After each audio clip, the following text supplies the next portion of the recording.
I've never used an anamorphic lens before because I don't believe the hype. If you don't know what an anamorphic lens is, it essentially gives you cool streaky flares, interesting bokeh, and it squeezes the video that comes out of your sensor to a classic cinematic widescreen look. Now that's great, but these lenses were bulky and all manual focus, so as a solo creator, I couldn't be bothered. Not until one of the few autofocus anamorphic lenses, the Sure 40mm T1.8, entered the market. Let's find out if the hype is real, if it's worth it. So we're out here on location with my guy, Ayo.Ziggy. And lovely bike. Also there's Sasha. Moral support is priceless when it comes to making videos. But right now we are rolling the RS3 Mini, the anamorphic lens. And this is my first time shooting anamorphic, so I don't really know what I'm doing. It's kind of hard to see on these Sony cameras because unless you have the FX3, you can't actually see the squeezed output. It's kind of hard to tell if I'm framing this right. So I hope in the videos my guy's head's not cut off. Fingers crossed, but let's make the most of this beautiful location and get to work.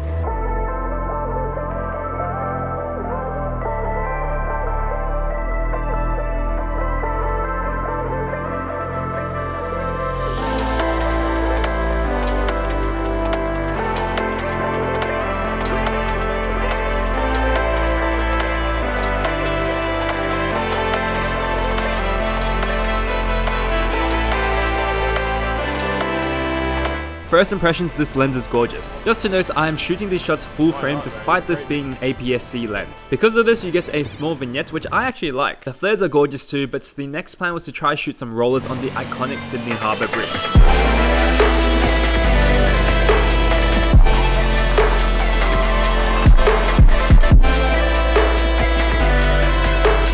Alright, so we had a good dinner and we wanted to get a roller on the Harbour Bridge back there, which is an iconic shot. However, for some reason, it was only 40 kilometers an hour, which is like no speed, so it looked kind of memey and very slow. But you know, for a chill beat, for a chill like break in the music, I think it'd be pretty cool. Now at this beautiful spot right here, gorgeous city in the background. We'll get a shot or two. I've been seeing these anamorphic flares. They look like something of a thing of beauty. So we're gonna keep shooting and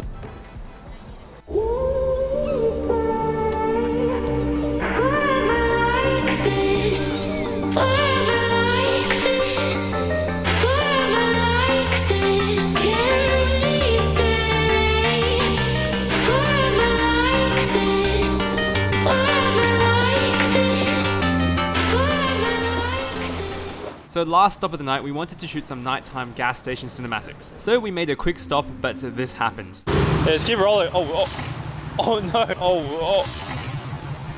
Oh shit. No. Yeah, that's awkward. My guy was devastated by the scratch on his bike, but the show must go on.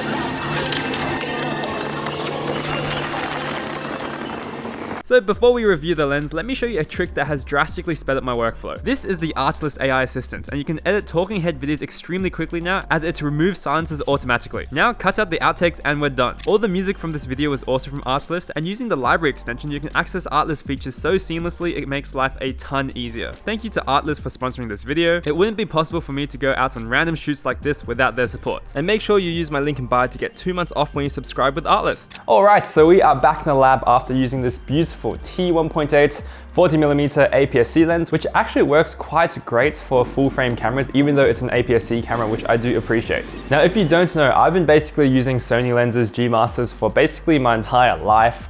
I love using the 24mm 1.4, which is what I'm shooting on right now. For some reason, I really thought shooting anamorphic was a lot harder than it actually is because there's all this squeezing and people say you need cinema cameras and monitors to probably like preview your footage a little better. But I can confirm it is a little bit harder, but you can do perfectly fine with any normal camera without a special anamorphic like squeeze output. Honestly, with all this said and done, I'm kinda in love with the anamorphic look. It looks like an incredible movie. The flares are actually so cool. I don't know if I'm just being a bit of a fanboy right now, but you get the type of feel you see in so many different movies and you actually like try and chase flares. Whereas when I'm shooting G Masters, even though the flares aren't ugly at all, I don't really like them. So I tend to try and avoid them at many different scenarios. It does have a little bit of a unique type of bokeh, but honestly, people don't really notice, and you have to like really pay super close attention to notice, oh, the bokeh is a bit overly instead of like round. People have actually roasted this lens in particular for not having the same amount of character as other anamorphic lenses, but honestly, I'm pretty fine with that. Coming from G Masters, I honestly prefer not a crazy distorted look. A little bit is fine, but too much is a bit weird. Even shooting full frame mode and having a slight vignette, I actually thought that was quite cool. I'm probably one of the minority which thinks we've developed cameras for years. I don't want my shots to look soft, especially when you want to crop in and do other things. So autofocus worked perfectly fine in my opinion. If you do some crazy tests, it might not be as rapid as a G Master, but with the shots I took, I didn't really notice any difference really. The whole experience, the build, the body, I think it's relatively light, and I do recommend this lens, especially because it's one of the only autofocus lenses out there. This really does seem like a new age for me because it's just so convenient, which is what really deterred me from anamorphic lenses in the past. I can't be bothered manual focusing. I like to travel, be run and gun as much as I can. So this is a beautiful solution that I am so happy to see. Overall, I am honestly quite in love with this lens, the whole anamorphic look. Maybe it's kind of like a new thing that I'm a bit too high on right now, but I'm a believer, can't wait to shoot some more things. And one last thing, I used my Haida ND filter here. This is a 3-to-7 stop. It's nice and slim, which I really like, and it acts as a polarizer because you can turn the whole thing as well. It's all in the bio if you want it. I'd highly recommend it as well. And it's also not over the top expensive like the Nissi ones, which are really expensive. But that's all from me. If you enjoyed, subscribe, and I'll catch you in the next one.